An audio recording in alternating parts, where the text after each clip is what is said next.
முட்டை சாதம் செய்கிறதுக்கு ஒரு வடைச்சட்டியை அடுப்பில் வச்சு கொஞ்சம் எண்ணெய் ஊற்றிக்கிறலாம். 1 டீஸ்பூன் நெய் சேர்த்து தாளிச்சுக்கிறணும்.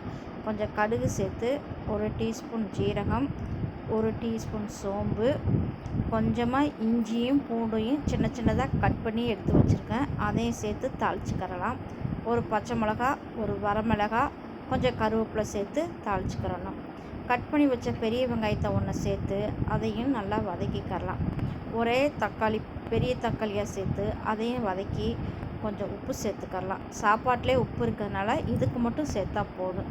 கொஞ்சம் மஞ்சத்தூள், 1 டீஸ்பூன் மிளகாய்த்தூள், வீட்டில் அரைச்ச கறி மசாலா தூள் 1 ஸ்பூன் சேர்த்து நல்லா வதக்கிக்கலாம். வதங்கின உடனே வெங்காயம் தக்காளியை நல்லா வதக்கி ஓரமாக எடுத்து வச்சுட்டு 3 முட்டையை அடித்து ஊற்றிக்கிறலாம். முட்டைக்கு தேவையான கொஞ்சம் உப்பு, பெப்பர் சேர்த்து லேசாக ஒரு கிளறி விட்டுக்கரலாம். ரொம்ப உடஞ்சிராமல் கிளறி அப்படியே வேகட்டும். 1 நிமிஷம் கழித்து அதை அப்படியே திருப்பி விட்டுக்கிறணும். திருப்பி விட்டு மறுபடியும் அதை வேக வச்சு எடுத்துக்கலாம். ரொம்ப உடஞ்சிராமல் கிண்டி விடணும்.